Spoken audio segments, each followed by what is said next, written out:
Hello, everyone. Welcome to Chapter 17, the landscape industry. Very short chapter. It's only 8 slides. We're going to talk a little bit about landscape designers, landscapers, gardeners, nurserymen, landscape architects, and a little bit about that industry. So, quick lecture.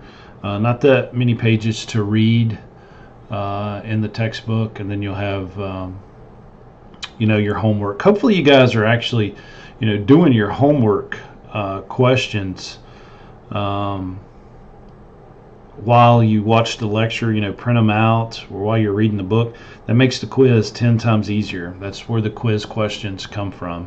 So I want you guys to take this, serious. I mean, this is the introductory, course for the program that teaches you a lot about horticulture and teaches you about the many different paths that you could take as a horticulture professional. And this is one of them. This is probably my favorite segment of the industry.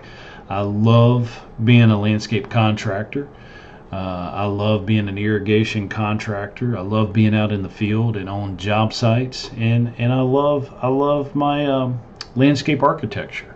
As most of you know, I did graduate from North Carolina A&T State in Greensboro with the Bachelor of Science in Landscape Architecture. So it's what I do. It's what I love. So maybe this will be like a pep rally for you guys and get you kind of pumped up for the landscape industry.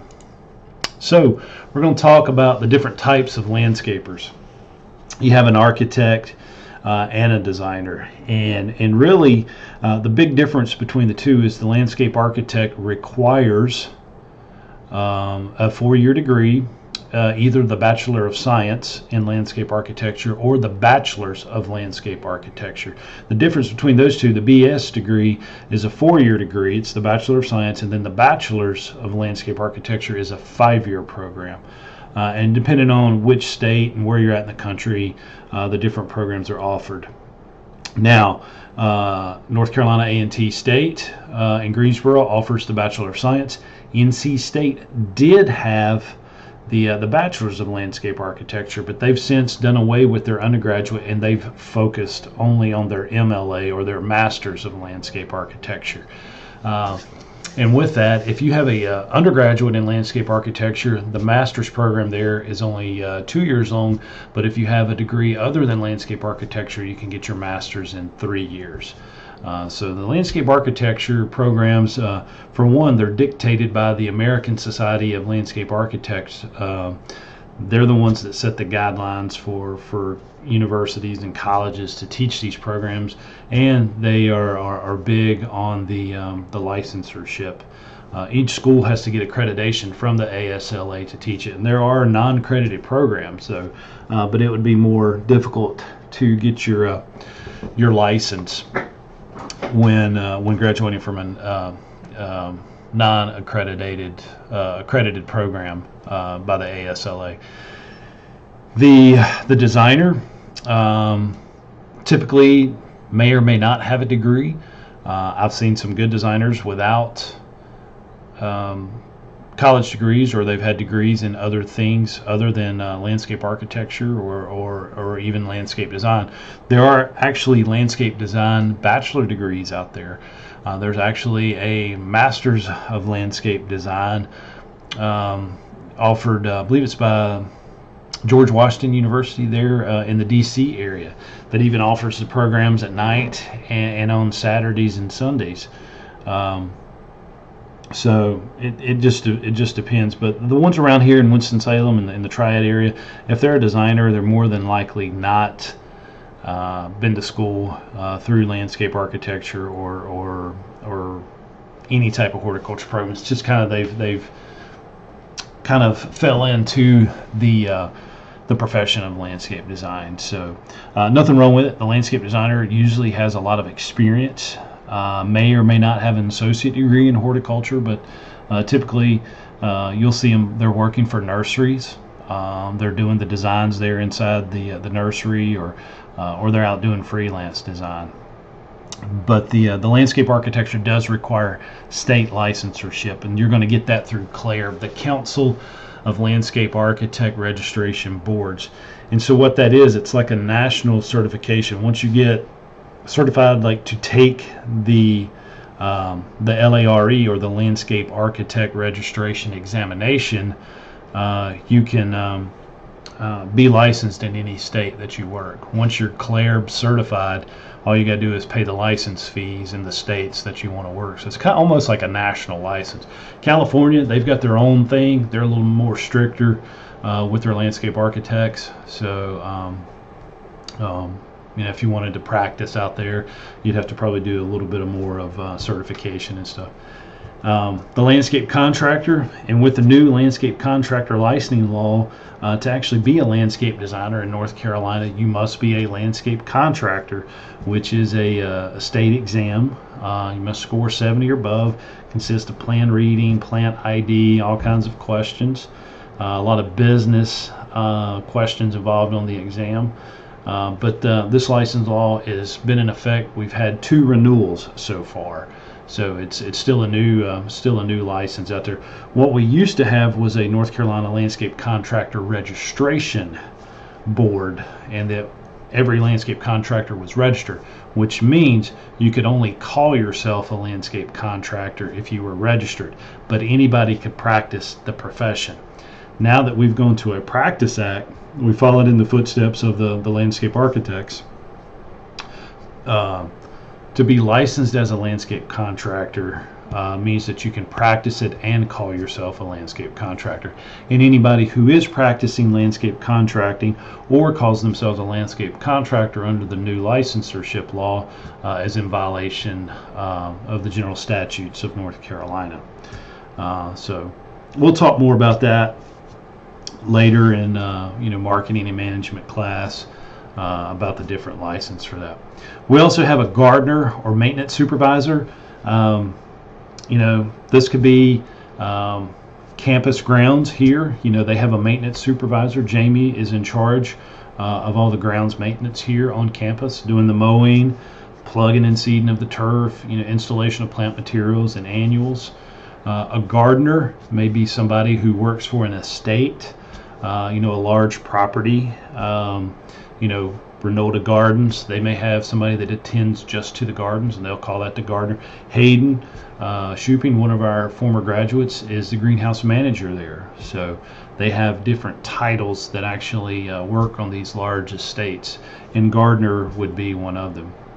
Nurseryman or nurserywoman, people who grow the plants. These are the people that we're going to buy our plant materials from. And a very good resource for us. So you need to get in good with the local nurseries. Let them have your business cards. They can pass them out, and they'll be able to help you find and locate plant material that they may not have there. So again, that good relationship with everybody in the industry is a must. All right, landscape architects and designers, again, they conceive ideas for landscape forms. And again, a difference between their landscape designers are only going to be designing plant materials and doing decorative landscape plans for homeowners. Landscape architects, they're going to get into site drainage. They're going to be doing grading plans. They can design roadway systems. They can do city and urban planning. They get into sewer and water design, getting actual water off of parking lots into retention ponds.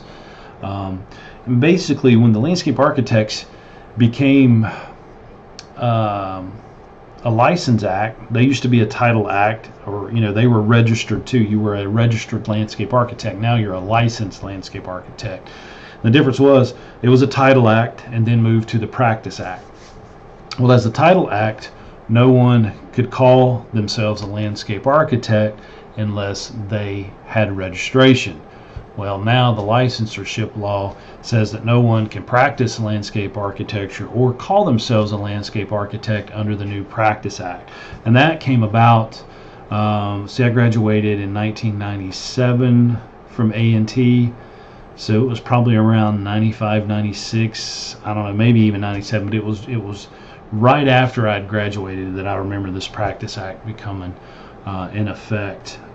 Good news is now, when I graduated A&T, you had to work for somebody. You had to work for a licensed landscape architect for 5 years before you could even apply to take the LARE, which I'd had that experience under me as I was going through school, working for some of the different landscape architects and being on their job sites and helping them in the office and helping install their plants. I mean, I was always underneath the direct supervision of a landscape architect when I was working for my parents, because we did a lot of installations, and I did a lot of drafting and stuff for landscape architects, and I got into the digital imaging and was able to take pictures and do a lot of digital image rendering for some landscape architects in town. So I'd had the experience. So when I graduated, I was able to take the LARE. When I took it, it was a 3-day exam. It was given at NC State. You went down, you stayed in a hotel. It was like college and the military combined in one. You had to be there at strict times. You couldn't leave. You couldn't bring this. You couldn't do this. And it was 3 days of a hard exam. First time I took it, I took all 3 sections. Didn't pass them all, but passed one. And then I slowly kind of chunked away at it. I was like, I'm not going to spend $800 each time to take the full section. I went ahead and took them one at a time and was able to pay for it out of pocket, taking one section at a time. Now, with the graduation from a BSLA, MLA, or BLA, you can take the certification right upon graduation. Dad has been on several jobs here lately, and he said, a lot of young landscape architects out there. And, I started investigating, and I called Claire, but I'm like, what's going on? They're like, well, now once you graduate college, you don't have to work underneath that supervision. You're able to take it. So seeing a lot of young landscape architects out there. And if they can pass the LARE, that's great. But what they did shorten it down to a 1-day multiple choice exam. Whereas when I did it, it was all design vignettes. You had to draw, you had to do a grading plan, a lighting plan, parking lot lighting, stormwater management plan. So it was a lot more detailed than what's going on now. But you really need to know about geology, hydrology, and agronomy. And you guys are learning about this. Agronomy is turf grass is considered underneath agronomy, or any type of growing the plant material. Hydrology is the flow of water, and then geology, our rock systems and soils and all that fall underneath geology. And you would get that in a 4-year landscape architecture program. You're going to take a geology class, hydrology, soil science, plant science, and especially at A&T. The one thing that I really, really enjoyed about that program is that we got the science, we got the soil science, the plant science, and the plant materials. All that was behind us. And there's two different schoolhouses of landscape architecture. They're either hosted in the School of Agriculture or they're hosted in the School of Design. North Carolina A&T hosted it in the School of Agriculture, which I think is where landscape architecture belongs, because we need the plant science, the soil science, the plant materials 1 and 2, planting design, advanced plant materials. We needed all that. If the program is housed in the School of Design, as it was at NC State, there was that lack of connection to the agricultural world with the soils and the plant science and plant materials. And they even have MLA programs that don't even have a School of Ag, or don't even have a botany class or anything. Has no ties to the outdoor world. They have the Masters of Landscape Architecture, and what they focus on is learning how to draw pretty, doing parking lot designs, doing roadway design, doing parking lot lighting, street lighting, urban planning, regional planning. They're more of the planning type institutes versus getting back to the core of being outside and being in the field of landscape contracting. So I am very proud to say that I am an Aggie and that I graduated from A&T. It is one of the best landscape architecture undergraduate programs in the country.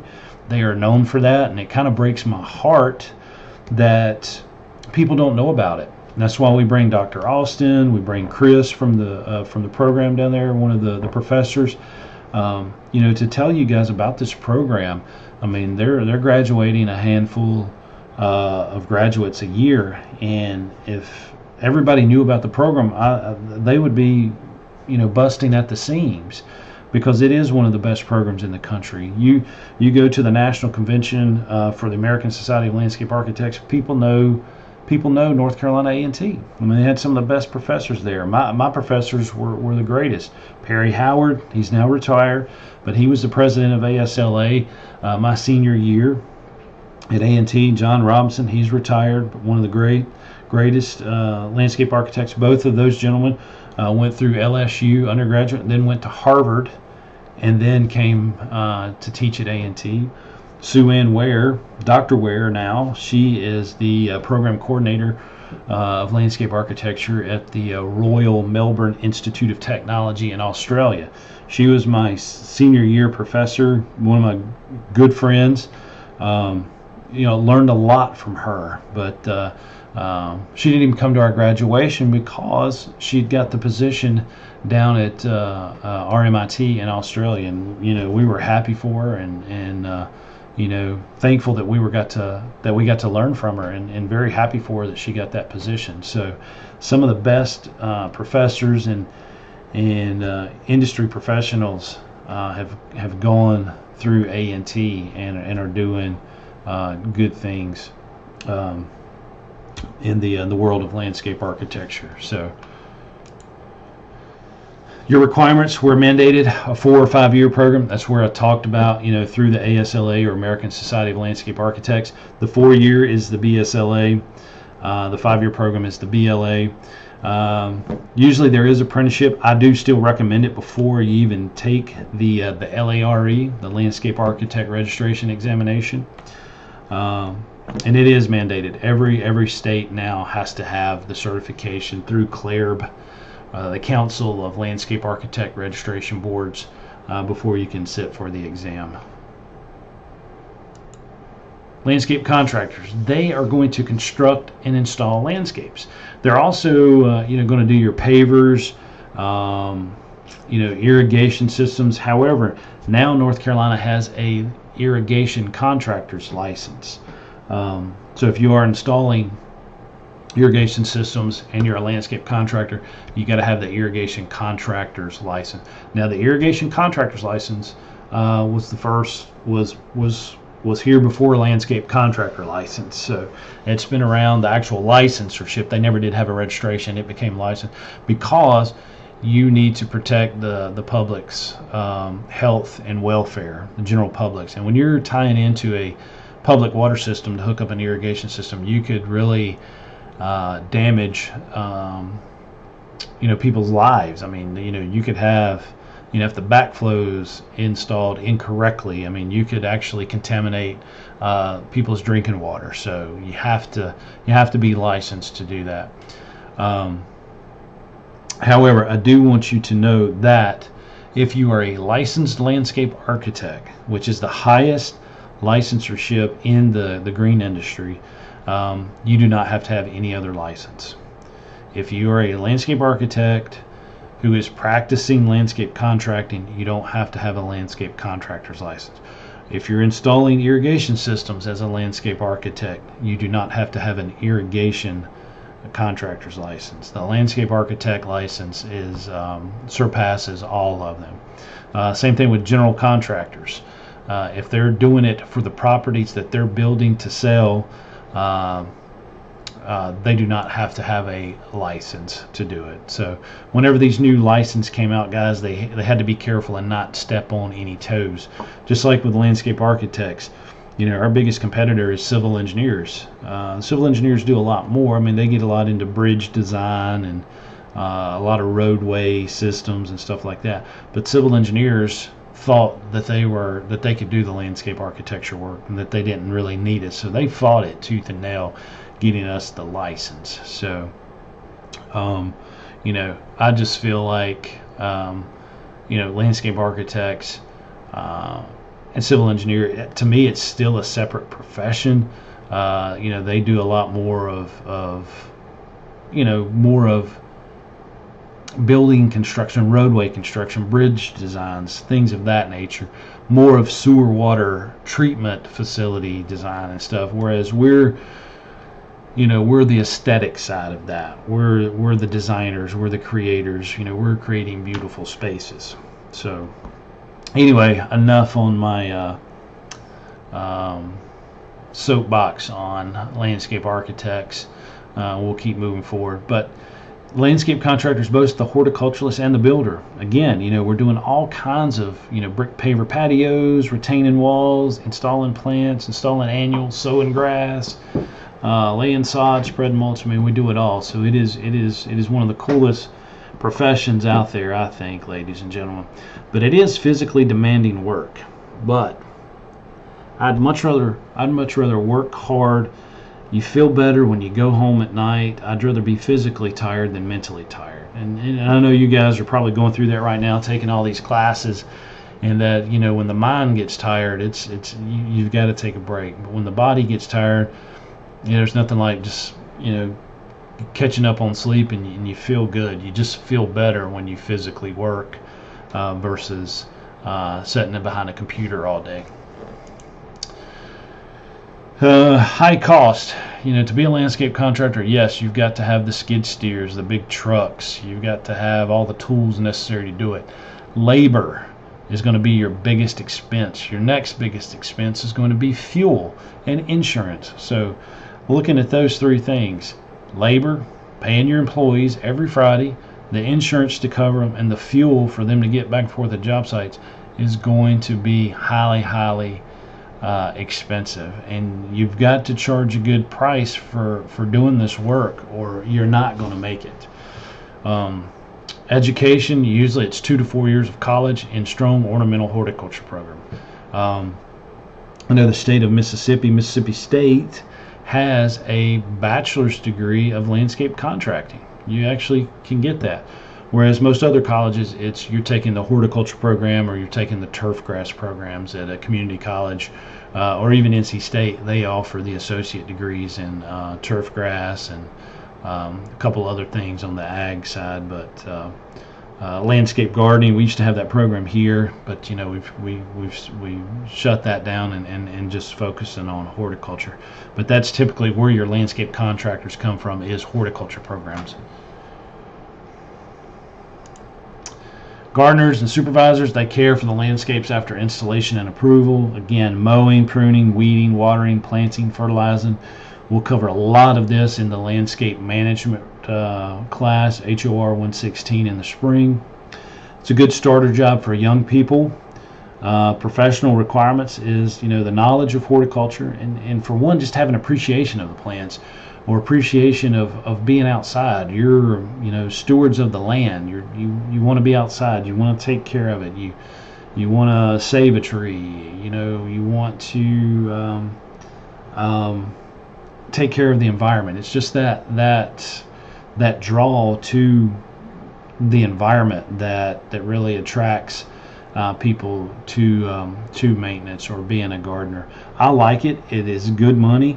And you've heard me say in some of the other classes, monotonous work makes money, and that's always going to happen. I mean, it is. If your crews are doing the same thing day in and day out, they're going to make you money. So I'm saying, cutting grass, mowing paid my bills for years, and it was good money, and it was there every day. The problem with being in the maintenance industry, the general public thinks that that's all you can do. So you have to work on your business, not in it. You have to be the business owner when you're in this type of when you're in this type of work of horticulture. You have to wear the khakis and the polo or the button-ups when you meet with the clients. You don't show up with grass stains on your pants and mud on your shoes and expect people to invite you into their house and give them an estimate. You've got to be the business owner. And I highly recommend you guys to get on YouTube and to do a YouTube search for the Lawn Care Millionaire. He's out of Dallas, Texas. This guy has taken mowing and become a multi-millionaire. And he's giving away free advice all the time on YouTube. He does like a YouTube video every day and is giving out advice on how to get started in the maintenance business. So good resource, and we'll talk more into that in HOR 273, horticulture management and marketing. Nurserymen, the primary objective is the sale of plant materials.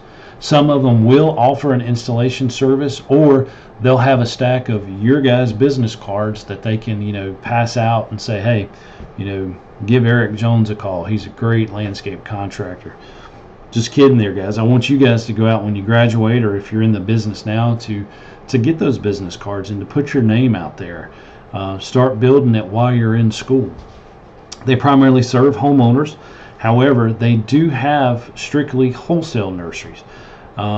Whereas they don't want to deal with the general public. They only want to deal with landscape contractors, and that way they're usually only open during the week, maybe a few hours on Saturday. But when you're in the retail business, you're going to be open 7 days a week, and that's usually going to be your garden centers or your retail nursery. And that's from the spring into the fall, you're going to be 7 days a week serving the homeowners of the area. Educational requirements usually 2 to 4 years in strong ornamental horticulture program. So graduating this program, you're fully qualified to actually go out and work in the nurseries, or to eventually start one for yourself. All right, guys, and that wraps up this lecture on Chapter 17. I do want to remind you that the last day to drop for this fall semester is October 26, 2017. You may want to go and look at your grades here and make that decision if you want to drop. Some of you, it may be a little difficult to pull this grade up. Others doing great. But I do want every single one of you to pick up the pace. I know it's getting, towards the end. We got about a month and 3 weeks, maybe 7 weeks left in the semester. So don't get complacent. Pick up the pace and let's finish this semester strong. This is a very easy class. I mean, it takes a little bit of time, watch the lectures, read the chapter, but what I highly recommend is printing out the homework that I put up. When you're reading, and basically if you're reading the questions and you start trying to find the questions, basically you've got the chapter read. Or at least you know where the information is when you take the quiz. But I want everybody to see. I want to see everybody do good in this class. I'd love to see all A's, and this is a fairly large class. I mean, we've had a few people drop, but I want to see you guys do good. If you have any questions, come see me during my office hour. Send me an email to ejones@Forsyth Tech, or call me at 734-7404. Hope you guys have a great weekend, and I will talk to you soon.